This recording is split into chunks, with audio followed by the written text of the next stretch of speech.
What if marriage was not a private vow, but a public performance? In 1502, Lucrezia Borgia and Alfonso d'Este were forced to endure a triple-witnessed consummation, a grotesque fusion of politics, religion, and flesh. This wasn't scandal, it was strategy.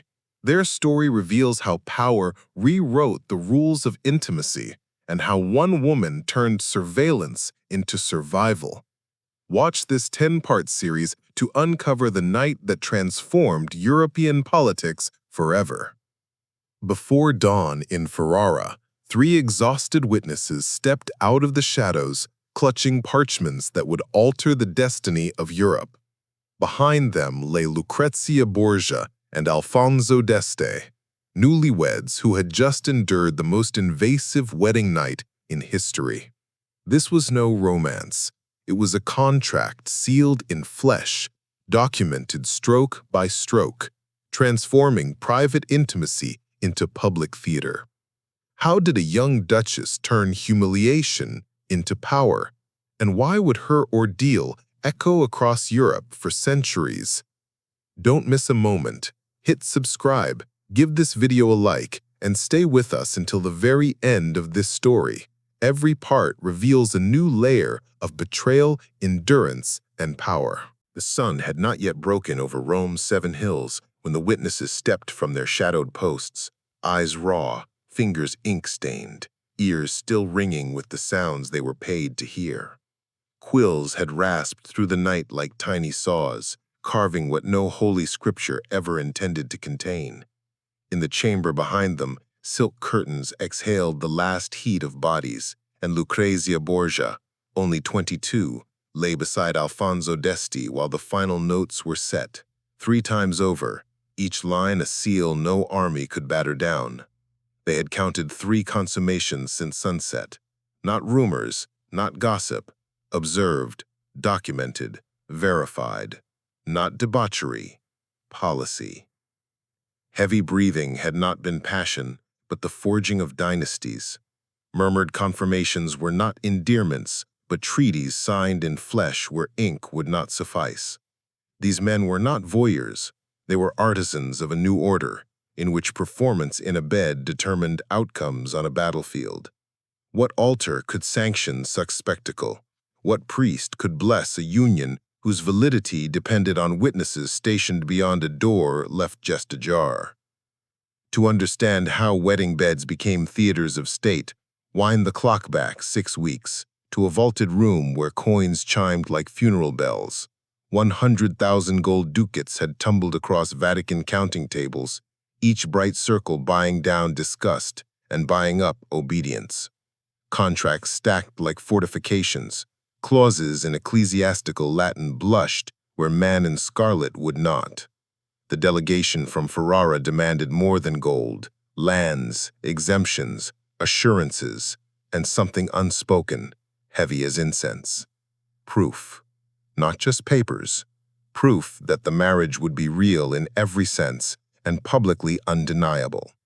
Lucrezia, schooled by 2 marriages and the lethal education of the papal court, kept her face serene while her father bargained like a general trading horses. She had learned that a body could be currency and that the true mastery lay in setting the exchange rate. If her night must be a performance, she would choreograph it. If witnesses must certify, they would certify triumph, not humiliation. By dawn, the witnesses emerged with their parchments. Behind them lay stained linens, cooling wine, and 2 breathing engines of a new map of Italy. Ahead lay a question no signature had resolved. Who ordered 3, and why would twice not suffice? December 30th, 1501. In the papal chambers of Rome, the air smelt of ink, sweat, and molten wax as negotiations dragged into their 2nd day. Stacks of contracts lay between the Borgia envoys and the Ferrara delegation, each clause drafted with the precision of military orders. The dowry was fixed at 100,000 ducats, enough to arm a small kingdom, enough to buy the silence of critics. But gold alone could not overcome the Este family's loathing of the Borgias. They wanted guarantees carved into parchment and secured by Vatican seal. They wanted territories, Cento, Pieve, Modena. They demanded exemptions from papal taxes that would bleed Rome for a generation. And hovering above the negotiations, though never written, was the demand for proof. Not faith, not rumor, but witnessed evidence that Lucrezia Borgia could fulfill her duty as wife and mother to a dynasty. She stood silent in the corner, gilded hair coiled like a crown, body stiff as marble. Her father, Pope Alexander VI, spoke for her, his voice smooth but edged with iron. He traded her flesh as if it were coin, his papal authority cloaking what was in truth paternal bargaining. Lucrezia's eyes gave nothing away, but within, calculation turned like clockwork. She had endured this twice before, marriages brokered, consummations inspected, rumors sharpened into weapons. One husband had fled behind claims of impotence, another had bled to death on Vatican marble. She knew better than anyone that her body was not her own. It was a ledger in which alliances were tallied and fortunes recorded. Then, Cardinal Ippolito d'Este leaned forward, words delivered with surgical care. For this union to be beyond dispute, he said, consummation must be witnessed, verified in a manner that left no shadow of doubt. The air in the chamber shifted, colder, heavier. Witnesses at noble weddings were not uncommon, but the cardinal's tone suggested more, something prolonged, systematic, inescapable. Lucrezia's pulse quickened, but her expression remained neutral. If her wedding night would be turned into a tribunal, then she would meet it as she had met every trial before, with composure, with strategy, with steel hidden under silk. Alexander's reply carried the weight of command. "My daughter's virtue and vigor are beyond question," he declared. Yet even as he thundered, the trap closed. Additional assurances would be given. Contracts grew, swollen with clauses that reeked of humiliation. The men spoke as if she were cargo, but Lucrezia silently claimed authorship of her own narrative. When at last she said, "I accept these terms," it was not surrender, but a vow. If her body was to be performance, she alone would decide how the play would end. Rome shimmered with gold banners and perfumed torches as Lucrezia Borgia, only 13, was paraded through the city in cloth of gold. To the crowds, she looked every inch the virgin bride, fragile, untouchable, destined for honor. That night, the marriage to Giovanni Sforza was consummated according to tradition, witnesses discreetly stationed, sheets inspected, contracts sealed. For 4 years she played the part of dutiful wife, smiling at ceremonies, attending mass, hiding her growing awareness that her husband had wedded into a nest of serpents. When politics shifted, Giovanni understood too late what alliance with the Borgias meant. To escape, he claimed impotence before a papal tribunal, declaring he had never touched his wife. Rome laughed at his humiliation. Few realized that Lucrezia herself had orchestrated the scene, producing witnesses to swear to her intact virginity. She had learned early that shame could be weaponized, and that silence could strike sharper than any blade. Between that first marriage and her second, a scandal erupted like wildfire. A child, Giovanni, or perhaps the Infans Romanus, appeared, his paternity clouded in whispers. Some claimed Cesare, her ambitious brother. Others dared to whisper Alexander himself. The truth mattered less than the poison of rumor. Lucrezia's name became synonymous with incest, intrigue, and secret births. Yet scandal did not break her. It hardened her. She learned to endure gossip as armor, to bend whispers into instruments of survival. Her second marriage, in 1498, to Alfonso of Aragon seemed different. Witnesses spoke of genuine affection between the young duke and his 18-year-old bride. Their union lacked the elaborate scrutiny that would later define her third. The consummation was verified quickly, Then the couple was left in privacy. For 2 years, happiness flickered. Alfonso gave her a son, Rodrigo. Lucrezia, for a brief season, appeared almost free of the Borgia shadow. But dynastic winds change swiftly. When Caesar's plans demanded Naples subdued, Alfonso became expendable. In July 1500, assassins struck, leaving him bleeding but alive. For a month, Lucrezia nursed him, guarding his bed, tasting his food, fighting death with devotion. Yet her brother's will was stronger. In August, Alfonso was murdered in his chamber, his blood soaking Vatican stones while Lucrezia wept in futility. Rome knew the truth. Her family had chosen power over her love. The widow who emerged from that chamber was no naive girl. Her eyes had seen too much. She understood that husbands were temporary, but family eternal, and that her body would forever remain a battlefield where dynasties waged war. Alfonso d'Este's life had been shaped not in marble halls, but in the roar of forges. Born in 1476, he was never meant to inherit Ferrara's dukedom. An older brother carried that burden until death thrust Alfonso forward. Unlike most Renaissance princes, he preferred soot and steel to velvet and ceremony. He worked beside smiths in the armory, scarred his palms on molten iron, and designed artillery pieces whose precision could shatter stone walls once thought invincible. To Alfonso, metal never lied. It bent, broke, or endured exactly as physics dictated. In the forge, he found a truth absent from court. Power came not from promises, but from force carefully applied. When the Este family debated marriage to Lucrezia Borgia, he treated it as another engineering problem. His relatives fumed at the very thought.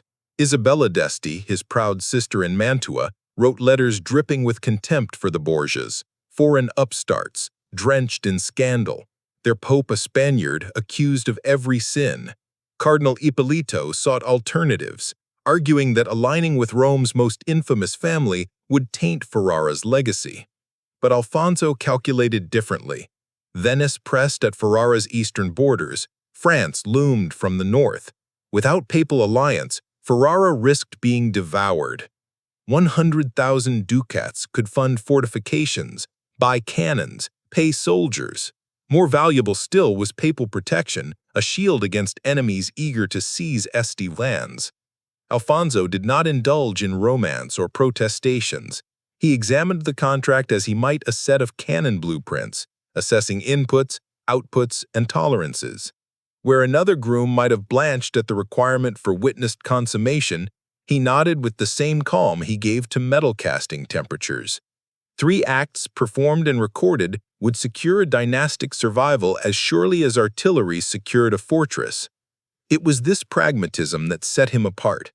To courtiers, the demand seemed grotesque, humiliating. To Alfonso, it was a specification, nothing more.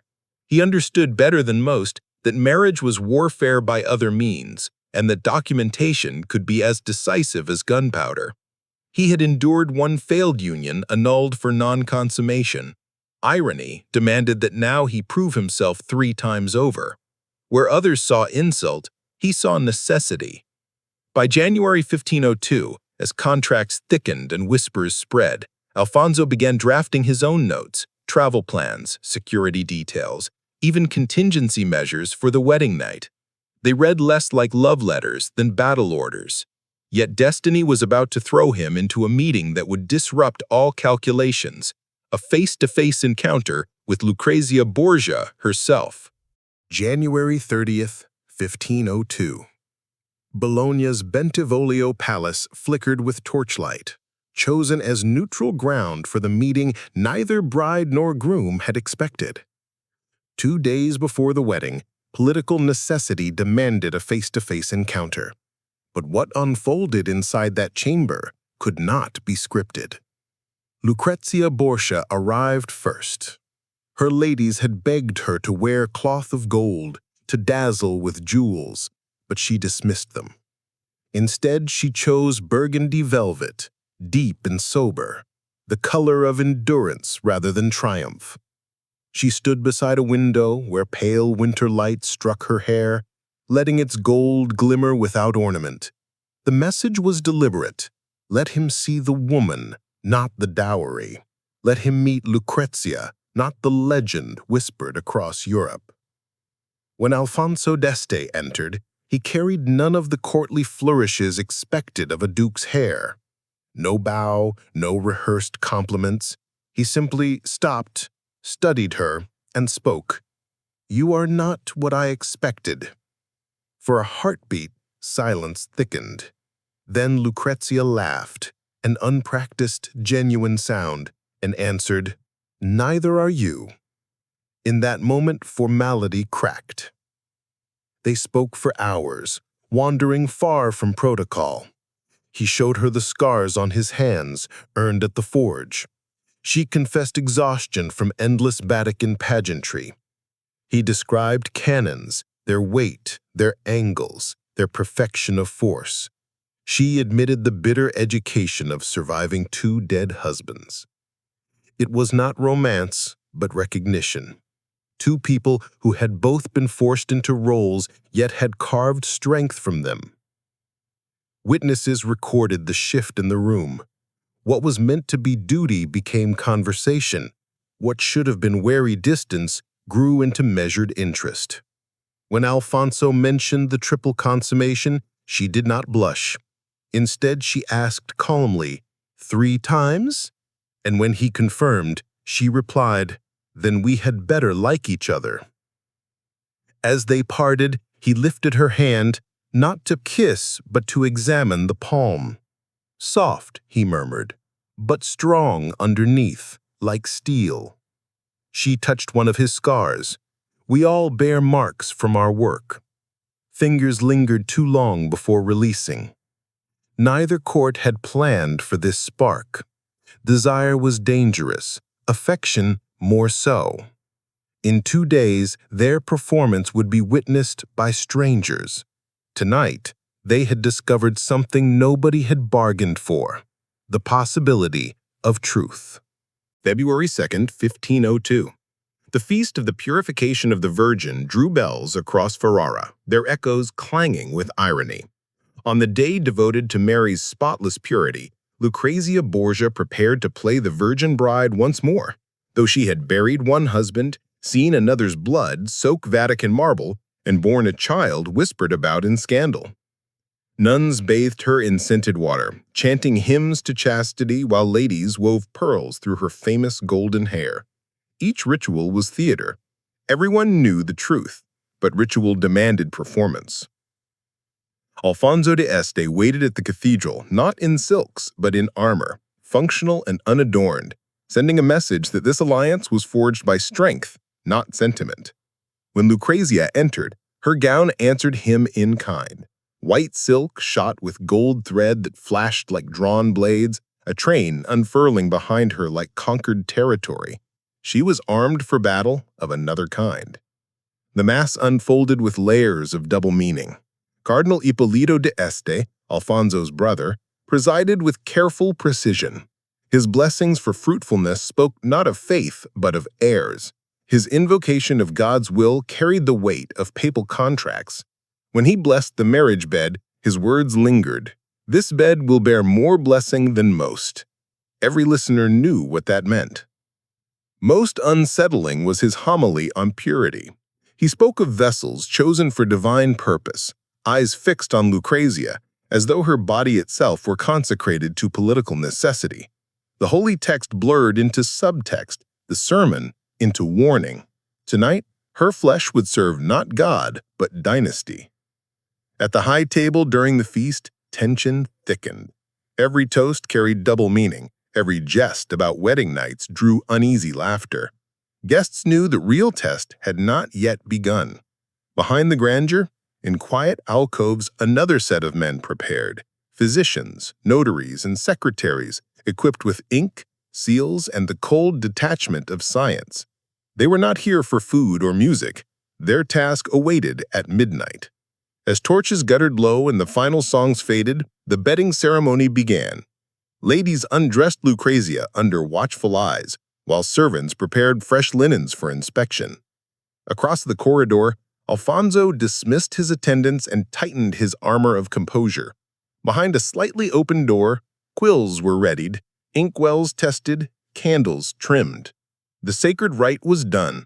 The profane trial loomed. When the bells marked midnight, the couple would step into a chamber where privacy was abolished and history would be written not in vows, but in sounds recorded by strangers. Midnight struck, and the chamber door closed with a heavy click that echoed like a verdict. Beyond it, 3 witnesses settled into their positions: Francesco Pastello, the papal notary, Dr. Ludovico Cari, a physician from Bologna, and Bernardino Prosperi, secretary and spy for Isabella d'Este. Their task was both clinical and intrusive: record not rumor, document not assumption. Each carried tools of trade: parchment, ink, medical texts, and in Prosperi's case, a memory sharpened by loyalty to his mistress. The marriage would not be valid until they confirmed what happened inside that room. The bed dominated the center, draped in white, positioned so that every sound would carry through the door left slightly ajar. Fresh linens were stacked neatly for inspection. Candles were arranged not for romance, but to cast shadows sharp enough for silhouettes. Servants had already been instructed: after each act, sheets would be replaced, stained fabric preserved as evidence. The intimacy of 2 people had been transformed into an experiment of law and medicine. Through the opening, the witnesses heard Alfonso's voice first. "I am sorry for this necessity," he said, low but steady. Lucrezia's reply followed swiftly.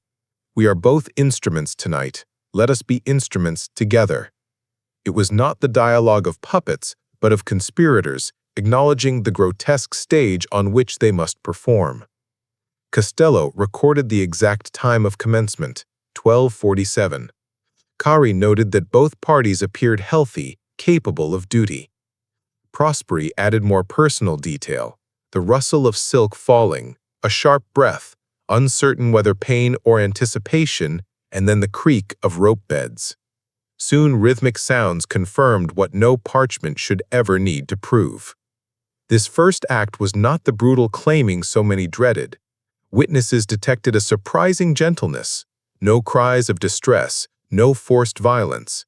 Instead, murmured words, too quiet to transcribe, passed between the pair.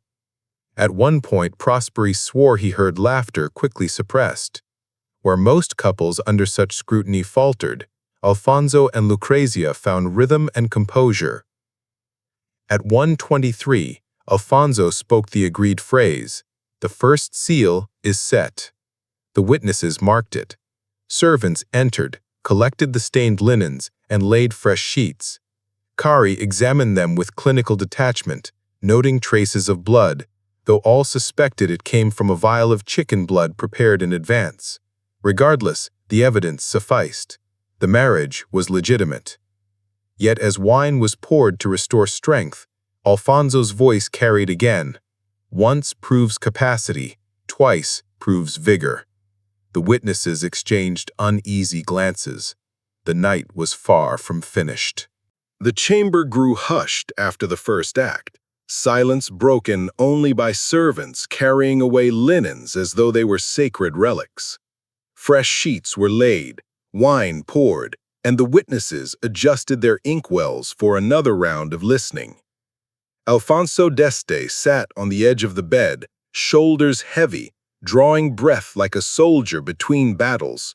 Lucrezia reclined, hair unbound across the pillows, her face calm but watchful. Everyone knew the night was not over.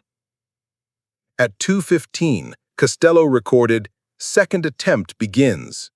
Cari added notes on recovery. A 30-minute interval indicated stamina sufficient to attempt continuation. But Prosperi's quill scratched more telling observations. He heard Lucrezia's voice, light with irony. "They expect moans, my lord. Shall I oblige them?" Alfonso's reply was sharp and steady. "No theater. Tonight we give them truth." Their second union began less formally, less mechanical than the first.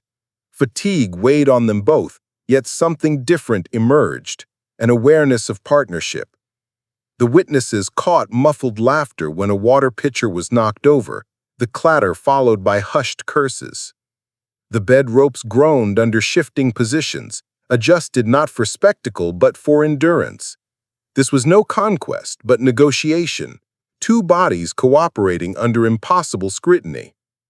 Carrie's medical eye noted increased vocalization from both, signs of exertion and genuine engagement. He worried briefly about exhaustion, but the sounds did not suggest failure. Prosperi, ever the spy, scribbled that affection seemed to spark beneath the strain, an observation certain to trouble Isabella d'Este. The silence between rhythms filled with whispers too soft to transcribe, words of encouragement, fragments of comfort. Time stretched strangely. Costello's precise notes began to falter into brevity, continuation, considerable effort. Minutes bled into an hour, until at 3:42, Lucrezia's voice rang out, clear enough for all. "The second seal is set, my lords." Servants entered once more, finding the couple collapsed together, reluctant to part even for the ritual of inspection. The sheets bore ample evidence of vigor. Carrie recommended strengthening herbs mixed with wine. Costello sealed his second parchment. But even as the witnesses considered whether 2 acts might suffice, Alfonso's voice, hoarse yet resolute, cut the doubt. "The contract demands 3. Lucrezia's answer was too quiet for certainty, but Prosperi noted a touch to her husband's face, tender and unfeigned. Exhaustion pressed on the room, yet the final ordeal remained. Dawn was near, and with it the last trial that would decide not just their marriage, but the reputation of 2 dynasties. By 4:30, the air in the chamber was thick with sweat, wine, and exhaustion. Even the witnesses fought against sleep, quills trembling in tired fingers. Yet the estate contract left no margin for rest.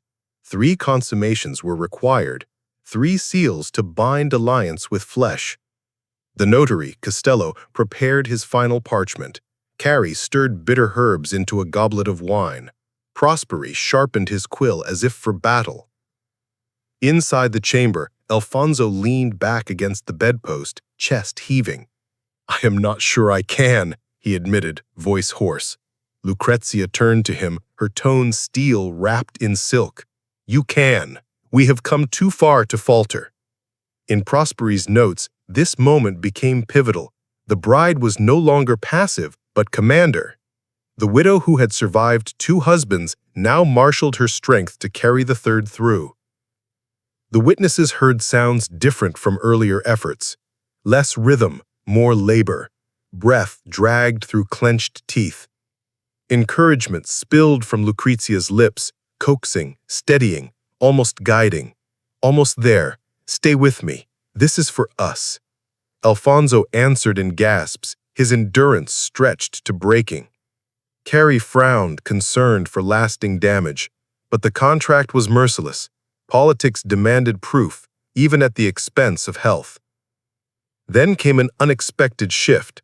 Between groans of effort, laughter broke through. Lucrezia joked about earning every ducat of her dowry. Alfonso muttered that cannons required less careful aim. Even Prosperi, scribe of scandal, confessed in his report that gallows humor had given them new strength. Their laughter fed the rhythm, absurdity turning into fuel. At 5:47, Alfonso's voice, scarcely audible, declared, "The third seal is set." Lucrezia added, louder for the witnesses to hear, "The Borgia promise is fulfilled.